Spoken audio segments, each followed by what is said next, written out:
dropping off, going my spot. Little bitch.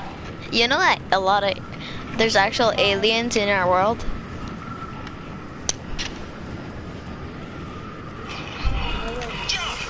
No, search up our cat. We took our alien caterpillar creature to our beach. It's actually real. Guess what? Where are we, Rowan? At the beach. Yeah, this is Sasuke's first time at the beach. Are you ready to go see the water? Because I can't watch you.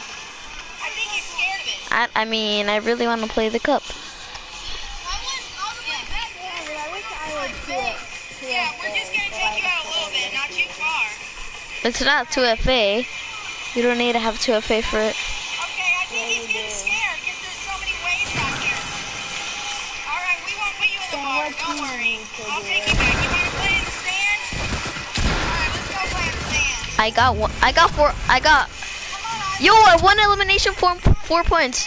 I already got 4 points. Yeah, I'm winning this. Fuck this. Fuck you, YouTube. Oh, sorry.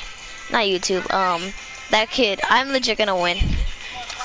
This is my tournament, dog. How do you do your tournament then?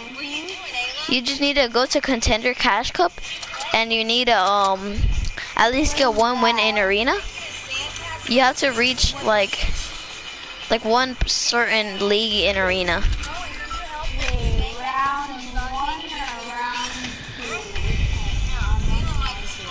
Well, in arena there's 3 divisions, so if you'd basically be you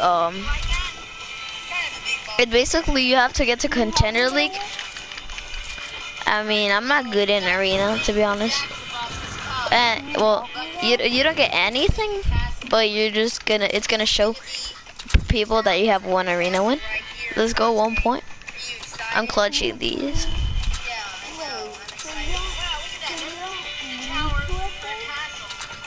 No.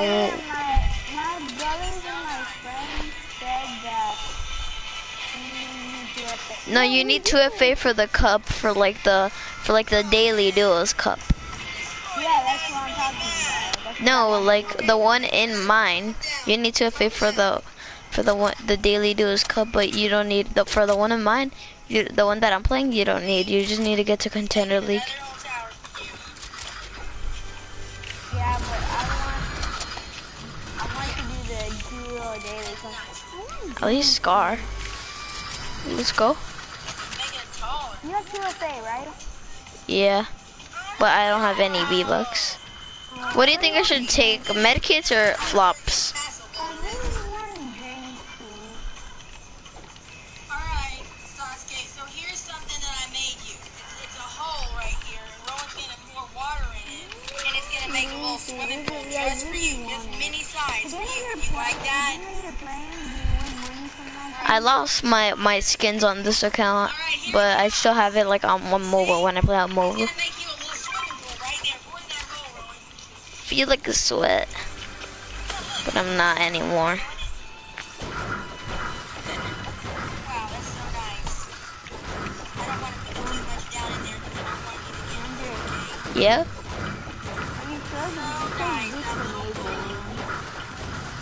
For like what? Like for the tournament that you're playing right now, for the tournament, it says discriminating. Oh no, the water is sinking into the sand. I think, you know why? I guess this pool isn't going to last very long. Because you're not in Contender League. What do you play arena a lot? So sad. Do you play it's like past Division 5. If you're past Division 5 or you're in Division 5, you're able to play the cup. Granddad's gonna bury Ivan in the sand. Can you believe that? I mean, it's gonna take like 2 weeks to get there. But I mean, do you wanna? Alright, hold on. Let me finish. Let me just beat this kid. The Goldie skin looks terrible. No one likes it besides kids who are like that stupid enough to buy one. I'm already at 6 points, so let's go.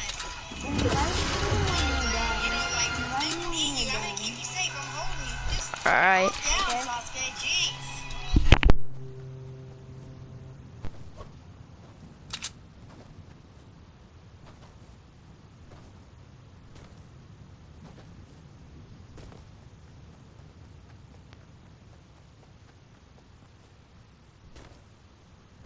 Logan? Oh, I think he left.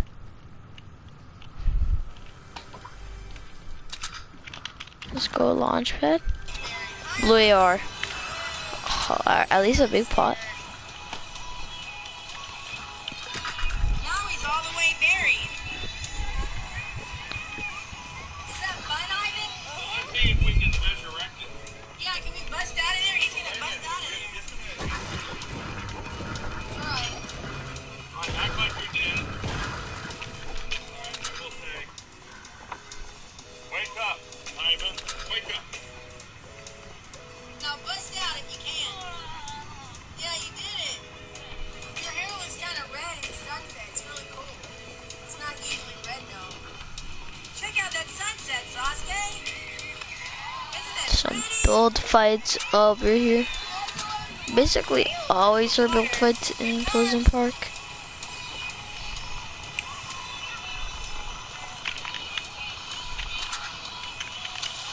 Whoa! You like that? You didn't wear your bathing suit. Oh well.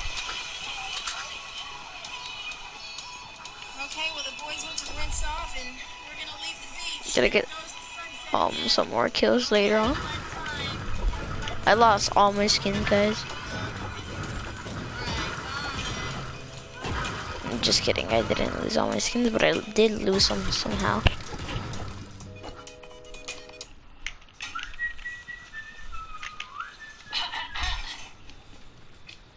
Out the window if you want to.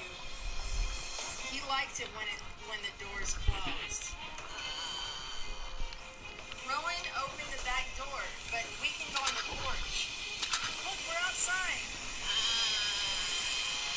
It's kind of. Oh my gosh! Did you hear that? That is so great. Oh, the way you're screaming, you must have. Let's go back. This is not okay. You can't be out here. Okay, Rowan. I let the box go out here and see it. Look at everything. I feel like a mist around me, like a mist of the rain.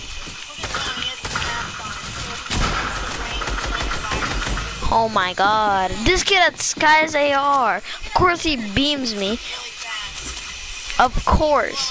Not a kid who can't actually play good. That's your fake Tabasco sauce. Not a kid. Not a kid, not a single kid who stands over there fucking. In the sport, you know, where after where it was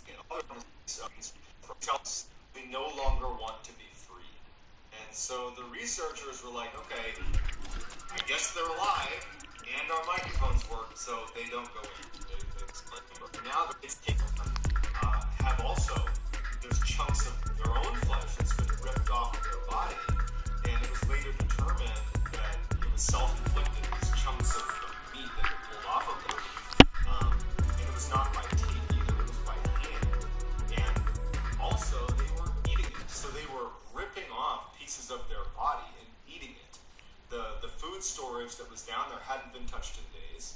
It was like they had all completely lost their mind and began eating themselves. These subjects did not want to leave the chamber. They just continued to beg for the gas to be turned back on.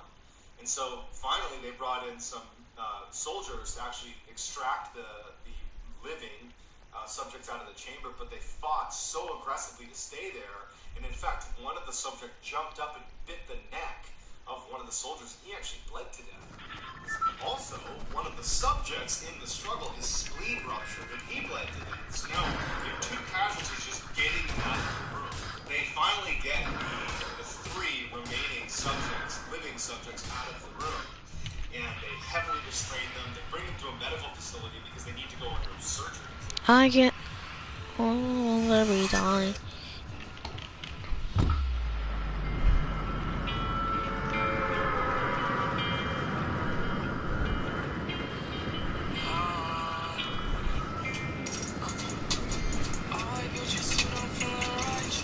The date is March 1943, and in a prisoner of war camp inside occupied Poland, Royal Canadian Air Force pilot William Ash approaches the camp's toilet facilities. A single POW leans against the latrine's doorways, casually keeping watch on the rest of the camp. The POW nods at Ash as he approaches and allows him to enter the small, squat latrine.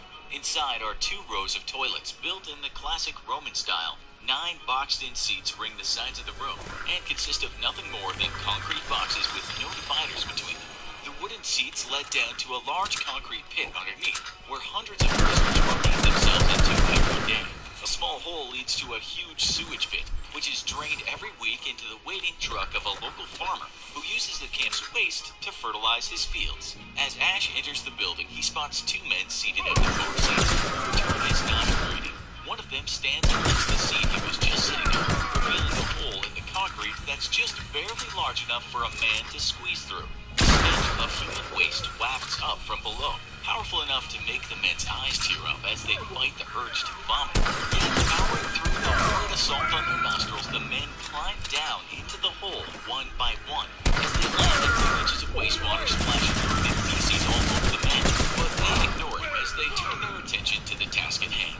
The men remove a panel that's been made to look like a false wall and reveal a small chamber beyond, which has been carved from the frozen soil itself. Using candles made of boot strings and margarine held in a tin dish, the men join 3 others who are already waiting there and strip down to their underwear. One man sits at a bellows made of old leather kit bags, and as he works it, he pushes air through a pipe made of old cans into the tunnel which the crew has been digging for weeks now. 2 men now move down into that tunnel, while the remainers take lines to handle the soil that the diggers displaced in their dig. The entire crew is split up into shifts, with some men taking turns digging while others man the bellows, dispose of the dirt, or stands watch above. Disposal of the dirt is accomplished by pushing the dirt through the sump directly onto the toilets above and into the huge sewage pit beyond.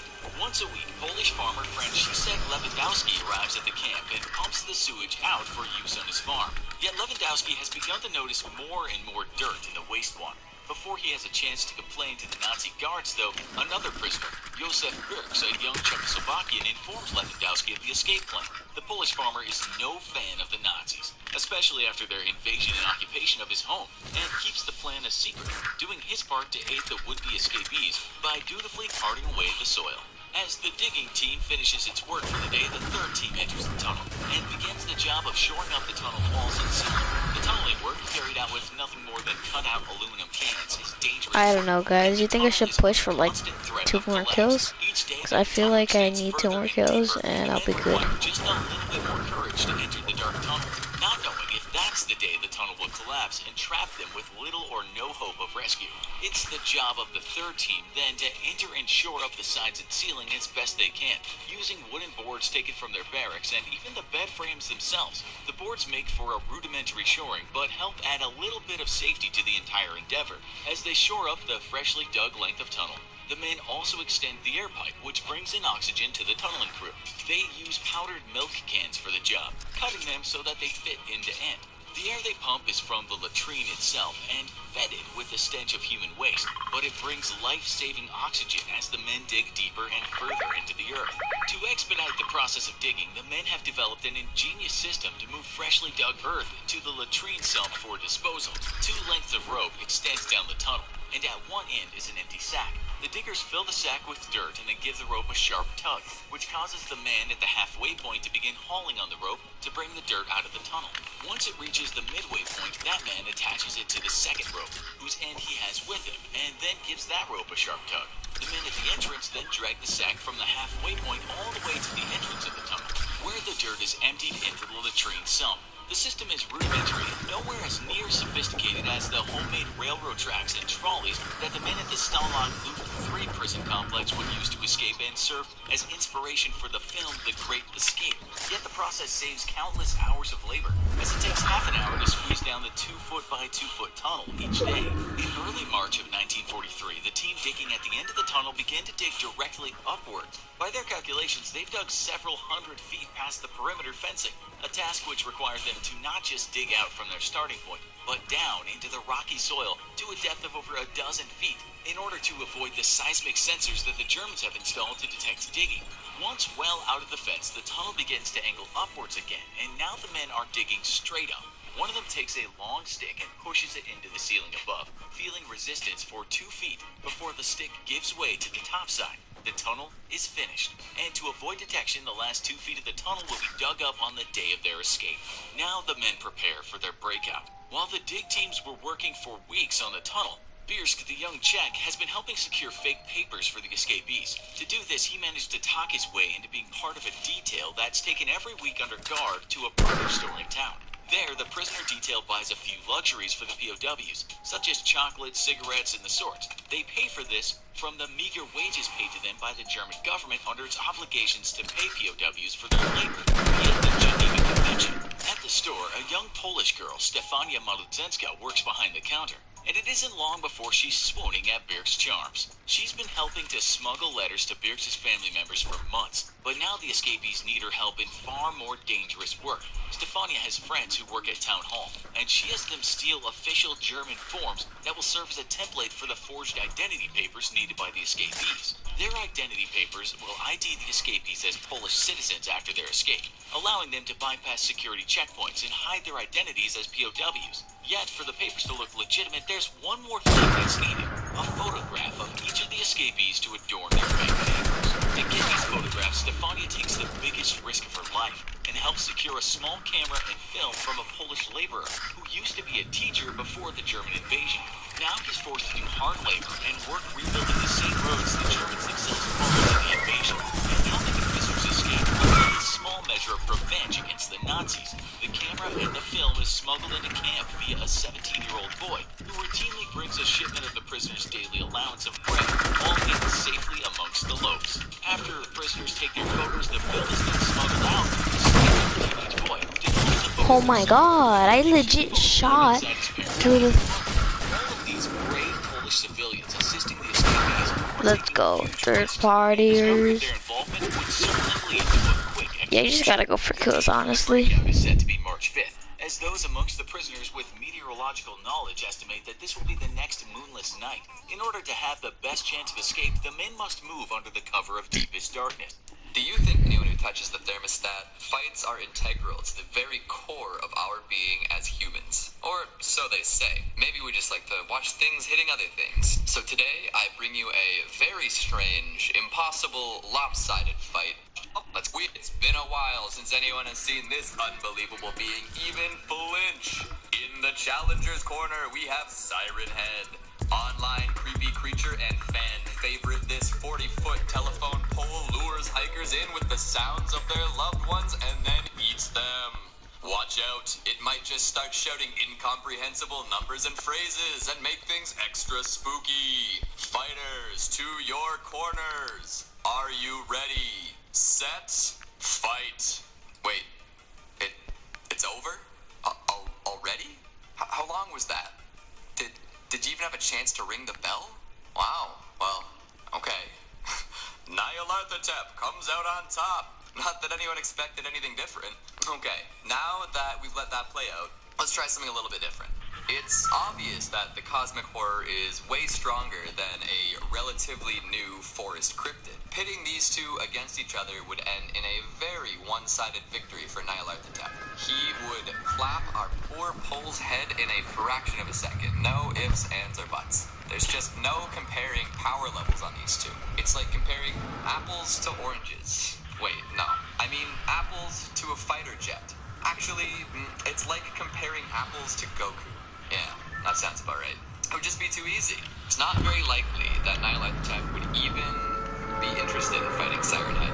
And even if something compelled him to seek out that fight, it would be over in 0 minutes, 0 seconds, 2 milliseconds. Unfortunately, our long boy would take a long nap. And if there were lots of Siren Heads, well, they would go extinct. Sorry, Siren fans. So, that's that. I'll see you next time, and thanks for watching. Okay, fine. Wait up a second. Because I'm in a good mood, and because I like to have fun, let's come up with a scenario where Siren Head would have a fighting chance at lasting longer than an astronaut without a helmet. How are we gonna make this work? One is an omnipotent, shape-shifting Lovecraftian outer god, a direct descendant of Azathoth, with the potential to enslave and ruin entire modern societies. Oh, what the hell? This kid with the tech comes on me. Funny sounds until someone comes to us. Not exactly what I would call a fair fight. In order to even the odds, we're gonna have to nerf our insanity-inducing entity just a little bit. It's actually gonna be one heck of a nerf. So let's go through our Nyarlathotep versus Siren Head 2.0 patch notes. First things first, we gotta take all those otherworldly powers down a peg. No more insta-kills, no more inflicting immediate madness on anyone who views his abominable forms. Sorry. This means limiting Nyarlathotep's shape-shifting abilities down to a level where they are no longer limitless. It would be best to keep him from shifting into things that are incomprehensible to mortals. Maybe make him stick to shifting into plants, animals, and assorted man-made objects. Eldritch horrors are cool, but aren't much fun in a fight. We're trying to make this last at least a little while.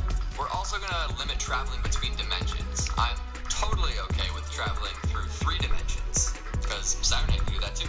Any higher dimensions than that, and the lanky lad loses all ability to fight back. Speaking of other dimensions and things beyond human comprehension, no enlisting outside help, no bringing in outer gods or old ones, and no using their powers. Although I do think it would make sense for Siren Head to have a little help. Maybe give him access to all his siren homies. There's probably a few dozen of them out there based on reports of different shaped entities spread across North America. So let them congregate and have the numbers advantage. Probably won't make a huge difference, but it's worth a shot. Corona.